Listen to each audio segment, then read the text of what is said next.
Hello, everyone, and welcome back to the Self Storage Podcast. I'm your host, Scott Meyers. And on today's episode, we have Mark Vitner, the chief economist at Piedmont Crescent Capital, here to talk about all things that are happening in the economy, but more importantly, how it affects commercial real estate, but most importantly, how it affects self storage. With that, Mark, welcome to the show.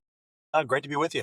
Well, Mark, we always want to start by finding out a little bit more about your background and how you chose this path, and then ultimately how you ended up at Piedmont. So take it away. The floor is yours. Sure. I started in business in the early 80s. Right out of school, I landed a job as an economist at Barnett Banks down in Florida, which was the largest bank in Florida, and was there for about 10 years. Moved to First Union, which it was starting an investment bank. It was that's kind of rare. No bank has ever started. They're the only bank I know of that ever started a de novo investment bank. At Barnett, I did a lot of work in real estate. Did a lot more when I got to First Union, the investment bank, and that we had a uh, we had all of the infrastructure to lend to real estate in all aspects of the business. And I worked as an economist and focused a lot on the financial markets, but also on regional markets, being that at First Union was a large regional bank.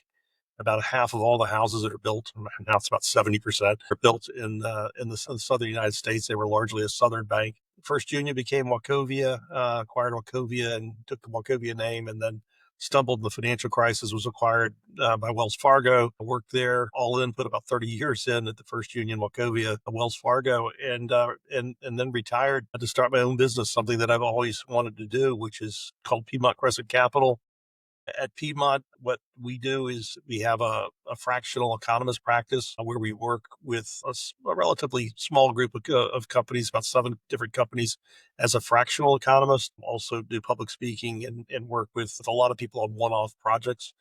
There's a big focus on real estate, and the mix there has always been that the demand for real estate is derived from the underlying growth in the economy. So understanding the local economy, understanding the marketplace, that's why real estate's always local, is kind of the center of what we do. That's how I got to where I am right now. I'm still very, while I say I retired, I did not retired from Hmm. the banking business, and I'm still putting in a full day every day.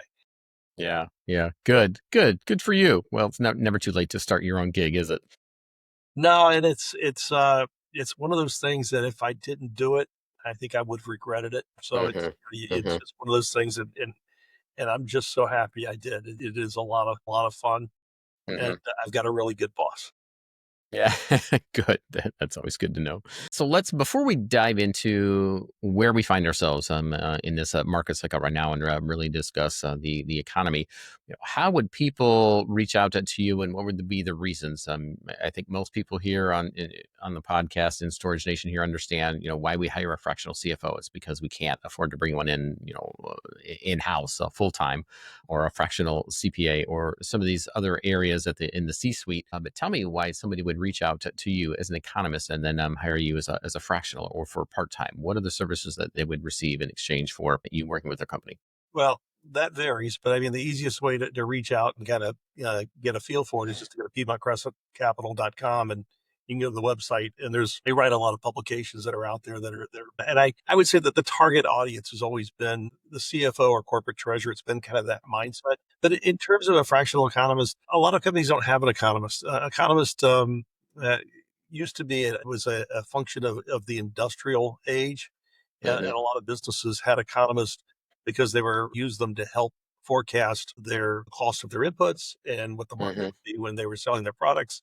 As Hmm. we moved more to a service economy, economists really were relegated more to the financial sector, and used a lot in the PR or sales support, which is primarily Hmm. where we were on on the investment banking side. What I'm doing now is a little bit of both. I mean, I work with a number of building products companies where their business is tied to residential construction Hmm. and in commercial construction and some infrastructure build. And so there it is sort of a throwback and everything from getting some insight into cost and also in cost and demand. And then I've also worked in litigation support too.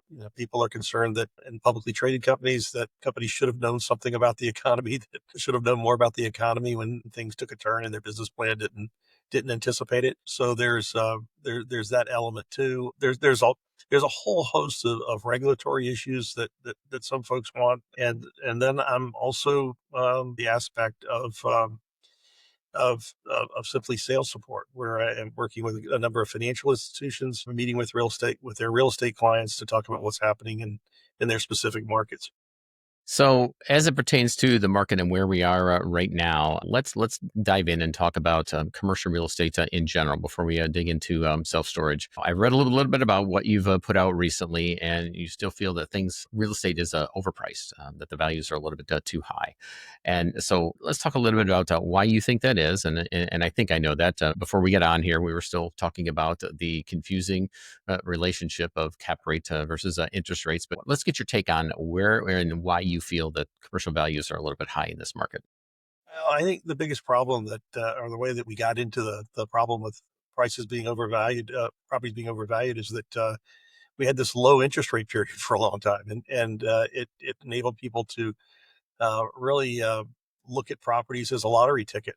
They could just imagine how valuable things were going to be. And I saw in a lot of different markets. I remember speaking at an industrial conference, and a guy came up to me and said, "Mark," he said, "I've been in this business for over 25 years, and I've never seen where people are paying more for a building where we don't have leases than one that does have leases, because they can imagine whatever they want if it's not leased." But, I said, but it doesn't make sense, because all our clients have always been AAA clients. And wouldn't you rather have AAA, leases in there, so that if things did take a turn, you knew your income stream was there. And so we could see where we were getting, and it's just the Fed kept rates too low for too long. And we had a general inflation, but we really saw it in property values. And then on the residential side, it's created a lot of issues, because we have this lock-in effect where we just don't have as much mobility in the housing market. It's really created some problems for not just entry level buyers, but for trade up buyers that have young children who would like to move into a school district.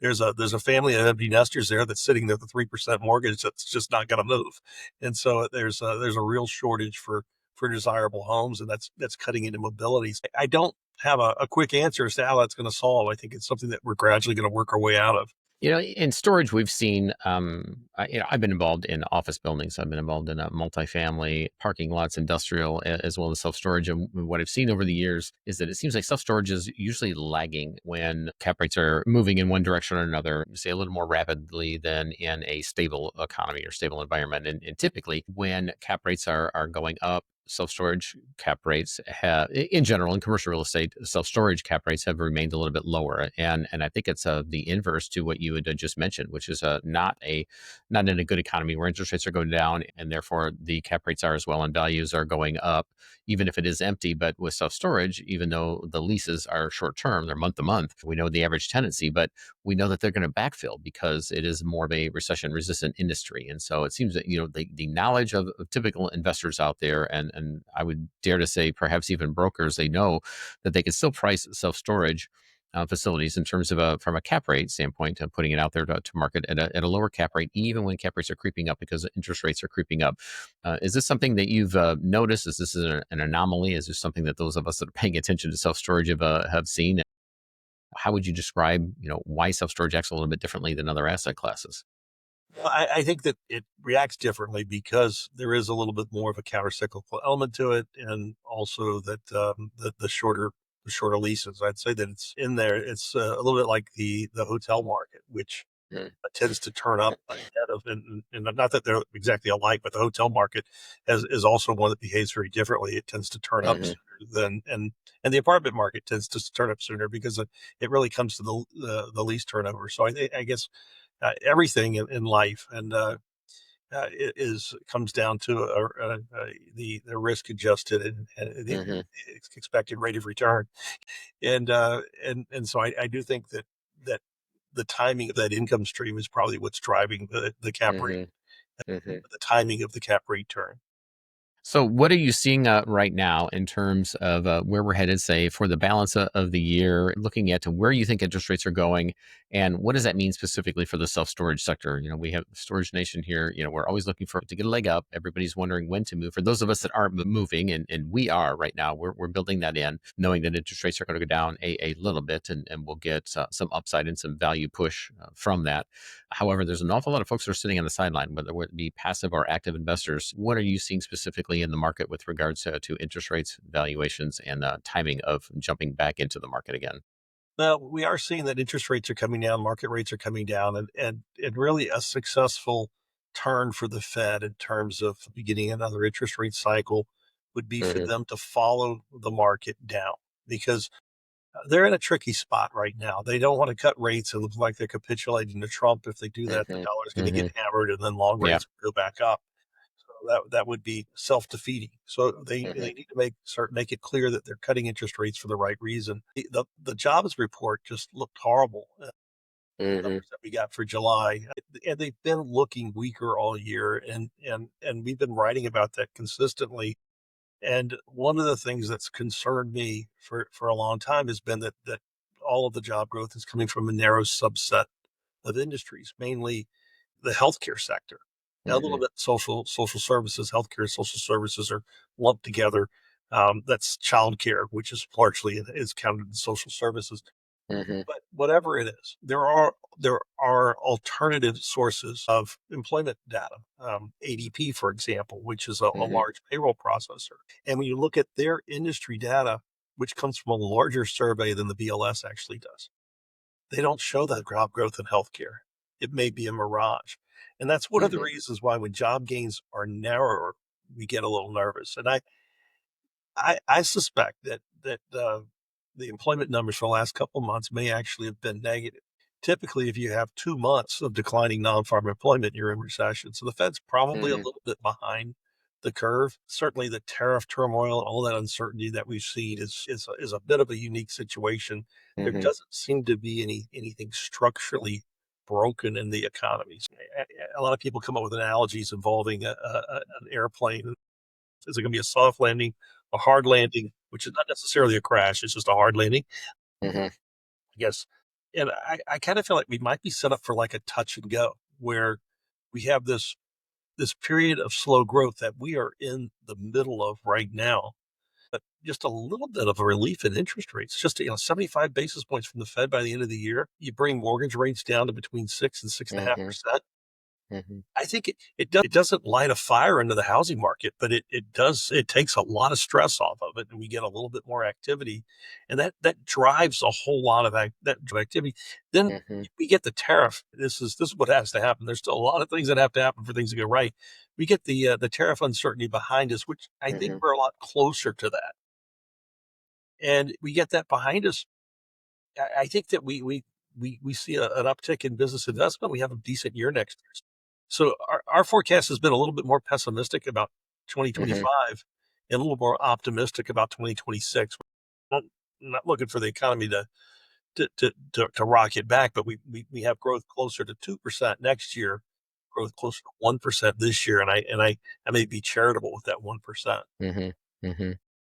So this is a more along the lines of a chicken and egg question, but storage is affected by the residential market. When people begin to buy houses again, well, first they start to stage the current home that they're in. If they're getting ready to sell, which means they get all their kids' stuff out and they put it in storage to make the house look like it has more room. And so we get an uptick from that standpoint. And then when people are moving, it necessitates a need for self storage, and that depending upon what market you're in and how your facility is positioned, it could be 10, 15, 20% of your occupancy is tied just to residential movement in the economy. So what precipitates that in your eyes, Mark? Is it interest rates come down and therefore people are like ready, now is the time?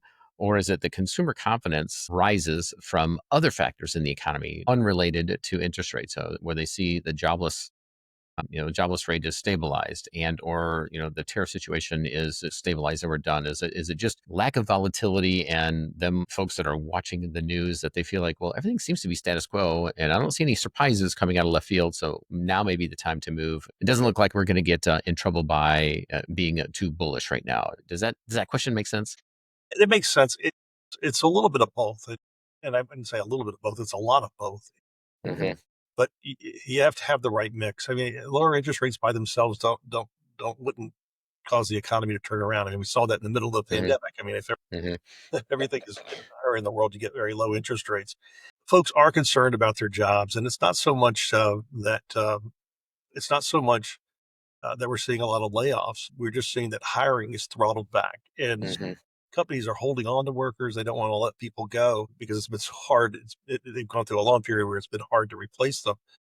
But that slowdown in turnover, first time claims for unemployment insurance, for example, are around 200,000. Normally they're closer to somewhere 250 to 300, and so Mhm. we're not seeing as much churn in the labor market. It means people are staying Mhm. in place, so they're not moving. We don't see Mhm. as many relocations. So it's going to take a combination of lower interest rates and a little bit of strengthening of the job market. The consumer confidence numbers are low. And Mhm. when you look at consumer confidence, there's the University of Michigan and there's the Conference Board survey. Mhm. They both have a measure of present conditions and future expectations. And that future expectations is the one that's most important. That's the Mhm. one that tends to influence purchase decisions. That's what Mhm. people have to feel confident in the economy, whether if they're going to move their family or move their family and purchase a new home. Mhm. They may if they're moving their family to move back in with mom and dad.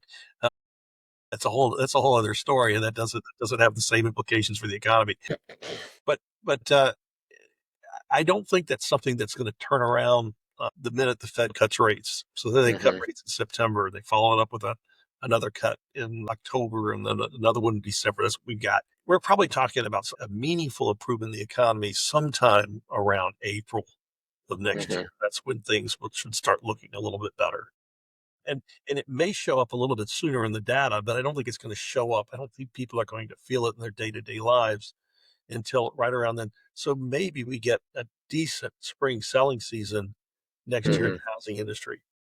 In the meantime, I think things may look a little bit worse because one of the things that's been holding up the construction number, holding up the employment numbers, has been that there's been such a backlog of single family homes and apartments under construction that there's still a lot of people working on them, but there's a lot of supply of vacant apartments and vacant homes on the market right now. So that needs to be filled up before we get some growth there. Mhm. It's likely to be a fairly slow turn Mhm. before things turn back up. So, aside from anything that's cataclysmic or anything that's out of the ordinary or just unexpected or that we didn't see coming, like wars, for instance? I mean, we've still got one raging. We've got unrest in the Middle East. Are there any other threats that you foresee coming right now that could be predicted that may happen as a natural occurrence of what you're seeing right now? Any trends? Again, outside of the one-offs, and we don't know if a war is going to start or something else cataclysmic. What should investors actively or passively? Is there anything that they should have their eyes open to and keep an eye on that may potentially thwart their efforts in terms of getting the returns that they want or a positive trajectory of the economy in general? Now, I always try to keep an eye on geopolitical events, and Yeah. it is, but it's hard to make plans in Hmm. anticipation of them. It's more important, I think, to react once you've seen that changes take place. Now, where I think that the biggest key there has been the tariffs, and Hmm. essentially this entire tariff conflict that we're going through is an effort by the president to better position the US to compete against the rise of China. Because China is not a it's not as if China is like the new Japan. And when Japan was rising, we didn't have to fear them because they Hmm. weren't going to try to corner the market on Yeah.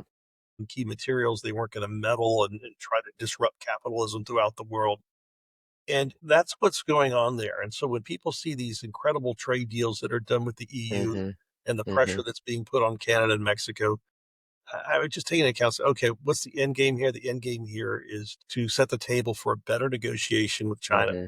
Yeah. That's what the Hmm. end game is there. And so Hmm. it's not as if these things are endless or pointless. There is there is a bit of a plan that's in place here. Hmm. And I'd have to say it's necessary, regardless. People have their opinions one way or the other as to how they feel about the president, but he's the one we've got, and Hmm. it's an issue that whoever the president was going to be at this time was going to have to deal with. Mhm. So when it comes to the tariffs, this is what I tell people in order to plan for their businesses. Odds are that we're going to have a base universal tariff of about 15%. I had thought it was going to be about 10%. The reason why that base universal tariff is in place is the United States is going to have to increase defense spending by a significant amount. And without the United States, there is no free trade in the world. Mhm. Mhm. You will not be able to get insurance to put your goods on a boat Mhm. and ship them from Europe or from Yeah. Japan to the Mhm. United States. The United States provides the freedom of navigation. That's why the U.S. took out the Houthis so that European trade Mhm. could come back around through the Suez Canal, although it really hasn't yet. But Mhm. that universal tariff is going to remain in place. And then Mhm. we will have higher tariffs on countries that are in some way are giving more advantageous terms to China. So Mhm. Mhm. that's essentially how it's going to Mhm. play out. Mhm. And so if China is simply moving production to Vietnam and then finishing or packaging up products and shipping it to America, Mhm. well, they'll have a 15% base tariff on Yeah. everything they make there, but it'll be closer to 40% Mhm. on those goods that are transshipped. And that will be true of Canada and Mexico too. Mhm. That's where tariffs are headed. It's not that hard. I mean, for me, it seems pretty clear. I think we can survive that. I don't think that's going to. I think we can accommodate that. I think virtually every country in the world will shape the way that they do business. It'll tilt them more toward the U.S. It'll probably be better for us in the long run. And I think Mhm. those tariff rates, those base tariff rates, will come down in Mhm. successive presidencies. Mhm. That's one of the in terms of the geopolitical issues. That's the biggest thing. The war in Mhm. Israel, the war in Ukraine. I mean, the stakes there are pretty high, but on the Middle East, I think that's going to end fairly favorably with the broadening of the Abraham Accords. In Mhm. Ukraine, if Russia were to take Ukraine, they would push further into Europe. I mean, it seems pretty clear. So Mhm. how that's resolved is pretty key. But in Mhm. terms of the near term economy and the financial markets, I think much of that has already played out. Well, I think regardless of whether your thoughts, your opinions, or which side of the aisle you tend to lean towards, thankful that this administration is finally addressing that imbalance with China and as well as other countries. But to your point, the funding of our military is important for many reasons, as you just mentioned. In addition to just trade, don't think that now that we're finally reacting, don't think that China hasn't had a plan for many decades to get to the place where they were right now, and this administration is finally addressing that by way of shoring up the imbalance to make sure that well, money is power, and that is something that's long overdue in addressing. So, Mark, we've seen a big change since COVID. When folks were sent home, they were then free to work from home, which meant that they could move wherever they wanted. And so, folks moved to the Smile States, and for a warmer climate. And if they were displaced, and many times they would just go back home, wherever that was their hometown, to be near family, if they didn't have to be anywhere near the corporate headquarters. And so, huge shift throughout 20 to 22. But now we're seeing many shifts and changes in the political environment and economic environments of different states. I'd say more dramatically than we've seen in the past, that are more favorable for businesses, and cities that have been stagnant for years are now have some growth initiatives. And we're just seeing a real change, I would say, and in terms of a migration of folks from one part of the country to the next, let alone city to city. Are you seeing the same thing? And is that are those trends that we should be paying attention to, that are maybe even more dramatic than I just spelled out? We are seeing that play out. And one of the ways that we're seeing that out is most companies are now going to 100% back return to the office, where and if they're not there now, they're going to do it at the start of the new year. And so Hmm. the large cities are seeing a return to the city. So New York City Hmm. leads the country in job growth right now. So that's a good sign. It's more of it on the East Coast than it is on the West Coast. The West Coast is Hmm. struggling a little bit. Los Hmm. Angeles, San Francisco, both struggling a little bit. San Francisco more so. But the large cities are seeing a bit of a pickup. That's one of the things that's been driving um, retailing at restaurants. Hmm. Uh, their business has been soft overall, but there've been a lot of underperforming stores that have been in the city. They're saying that Hmm. their businesses are coming back. But in terms of the movement to the Sun Belt, that's still going strong. There are Hmm. some notable changes. Every time that Florida has boomed, things get a little too hot, and and the hurricanes have kind of made that a little bit worse. I mean, what happens is that you have so many people that move down to Florida. Hmm. They're attracted because of the lifestyle, lower cost of living, regulatory state. And they get down there and say, wow, I'm not the only one that had this idea. It's crowded down here and Yeah. it's really hot and humid during the winter and during the summer. And by golly, these hurricanes are nothing to mess with. And so we see a big out migration. Still has Hmm. people moving to it than moving away, but they saw the largest increase in out migration of any state. Uh, and and and where they've mostly moved is to the Carolinas, Hmm. Tennessee, and to Hmm. Georgia. So Yeah. they haven't left the Sun Belt. They've just gone to different Yeah. parts. The biggest winner by Hmm. far has been South Carolina. South Carolina's been the biggest winner. The other thing that we've seen is that a couple of the hot spots, Austin in particular, have really seen growth slow because they're suffering from some of the same things, the issues that Florida did, where the things just got too good, too fast, and too Hmm. expensive. Hmm. And so suddenly folks began to look at other alternatives. The Yeah. other thing that's happened is that Austin has grown almost all the way down to San Antonio. And Hmm. so some of the areas that are now growing very rapidly are actually in the San Antonio metropolitan area. Hmm. And so San Antonio's growth has actually picked up. But neither place, neither Austin or Florida, has lost their edge. They're still Yeah. incredibly attractive. We see the same thing. And also, they're not the only ones. It's not just in the South. Denver very much saw the Hmm. same thing where they boomed. They were one of the first to boom. It's when everything got too expensive in San Francisco and Seattle, everybody plowed into Hmm. Denver, and then it made it so expensive that nobody could afford to live. Nobody from Denver could afford to live there anymore, and so they wound up moving to Salt Lake City. So it's Hmm. Salt Lake got really. Hmm. Although Salt Lake is still one of the hot spots. But by and large, people do want to be. I would say in one of the frontier cities. That's where Hmm. folks. That's where the population is growing, and they're looking to among the larger cities in the South. It's still a Dallas, Houston, Hmm. Miami seem to be or South Florida still seem to be doing incredible. Hmm. The newer towns, Charlotte and Raleigh, both that were the top in the latest in the June Hmm. jobs numbers, the latest that you have for metro areas, Yeah. have the strongest percentage increase of any cities with a million or more people in them. So it's Hmm. so that those uh, 2.5% plus job growth, whereas the Hmm. nation's up 1%. So those seem Hmm. to be the hot spots. Yeah. All of those growing markets are great markets for self storage, Hmm. because Hmm. you have more churn in those housing Sure. markets and more Hmm. churn in those commercial markets than you do in the nation as a whole. Yeah. Well, yeah, I don't think there's any follow up that needs to be said to that. We know what to do with that type of data, and that's what everybody's looking for. So, in terms of gotchas and opportunities, yeah, we've covered them, Mark. Before I ask my last question, if people want to reach out to you, find a little bit more about what you do and what you do over at Piedmont Crescent Capital, how would they reach out and find you?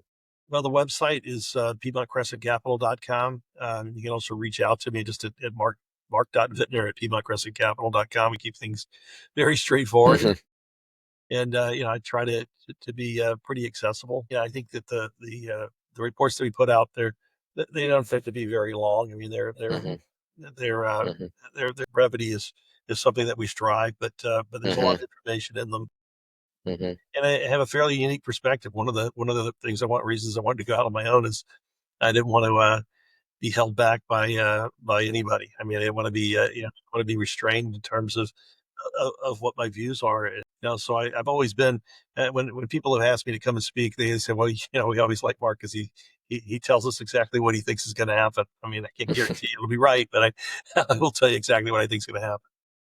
Well, we certainly appreciate from an economist. We don't. The last thing we want is fluff or anybody that paints a rosy picture because that doesn't help anyone, especially on the investment side. So, Mark, I appreciate so much your time today and being able to enlighten Storage Nation a little more on what's happening in the economy right now, the geopolitical tensions that we need to keep aware of, and then also the markets that we need to be looking into. And the last question that I have for you is, when we have an awful lot of folks, our demographic, the folks that follow us. There's a whole lot of folks that are getting into real estate. That's a large portion of the folks that listen to this podcast and that are part of our community and our mastermind. This is the second bite of the apple. So they're looking to go out, start another career, get involved in something else, whether it be part time or full time, much like yourself.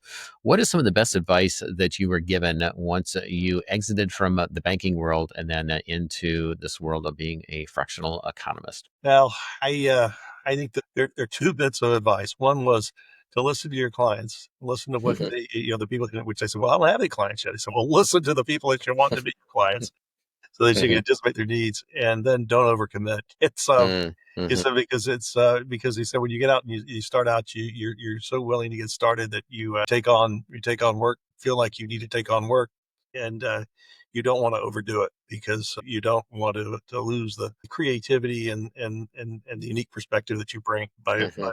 by getting saddled down with too many projects at the same time.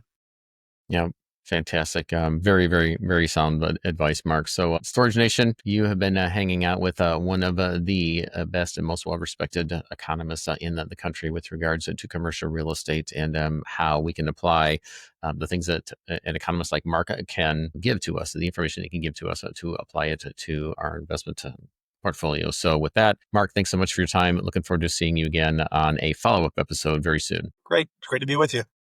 All right. Thanks, Mark. Take care.